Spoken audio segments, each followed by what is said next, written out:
lived a woodcutter and his wife. They were very poor, for they had 6 growing boys to feed. When the 7th son was born, he was no bigger than a man's thumb, so they called him Little Tom Thumb. The woodcutter carved him a cradle no bigger than a matchbox. One night, soon after his 7th birthday, Tom Thumb awoke to the sound of sobbing. "Poor mother," thought Tom. "What is she weeping for?" He had to find out.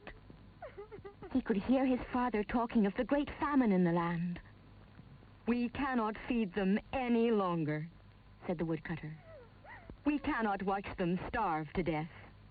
Tomorrow we must take the children into the woods and lose them."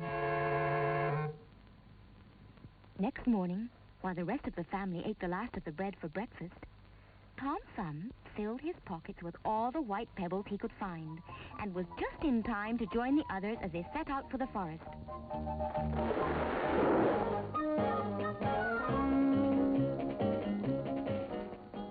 While the children were busy, the father and mother crept quietly away and were soon out of sight, for the trees grew thick in the forest. The first to notice that they had gone was Tom Thumb.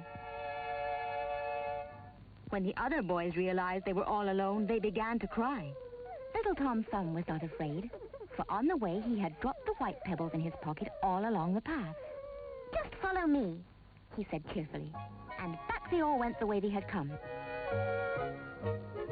The woodcutter had found a sum of money waiting for him on his return, so they were able to buy food. But the unhappy pair feasted with heavy hearts, for they wished their children could be there to share in the good fortune. How glad they all were to see one another again. How they talked, how they ate. They forgot how hungry and unhappy they had been. But all too soon, the money came to an end. Little Tom Thumb knew that they would be left in the woods again.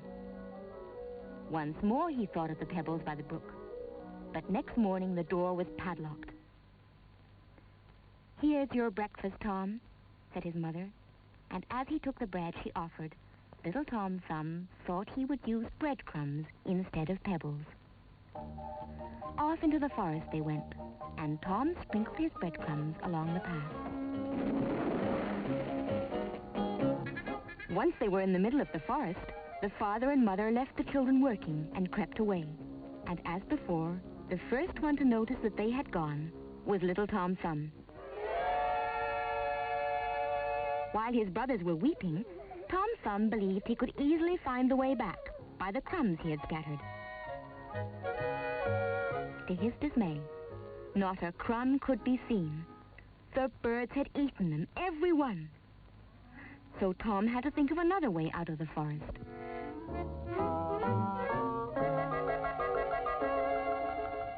From the top of the tallest tree, he could see, far away, yes, a light. They set off towards it through the growing darkness.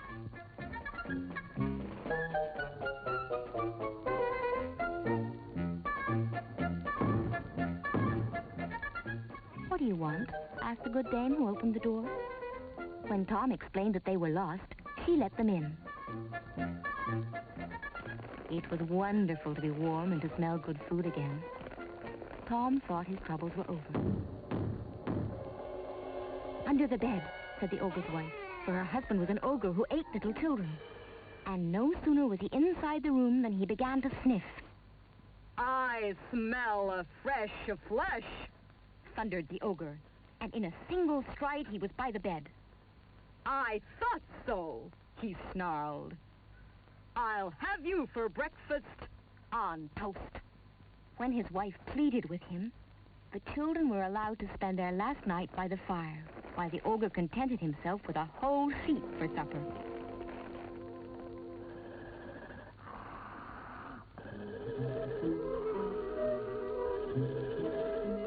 Leaving the ogre to sleep off his heavy meal, Little Tom Thumb roused his brothers, for he wanted to be far away before breakfast time.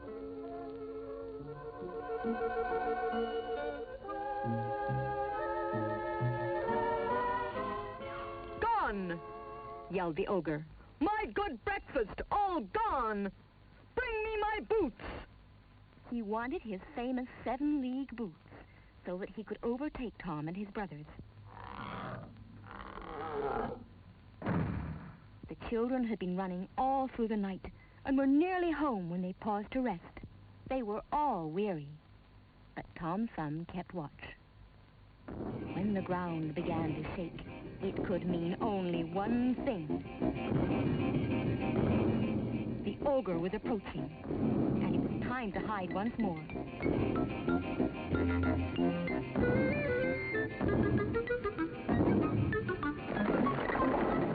The ogre had covered a lot of ground searching for the boys and felt like taking a nap. "Quickly now," said Tom, and he sent his brothers off home. He intended to follow them later, for he still had something to do. Very, very gently, Tom Thumb pulled. The boots were heavy and large, but they fitted whoever wore them. The ogre slept peacefully on, while Tom Thumb took 7-league strides in his boots. In no time at all, Tom reached the ogre's castle and helped himself to the ogre's stolen treasure. When Tom Thumb returned, the family's troubles were at an end. They all lived happily ever after.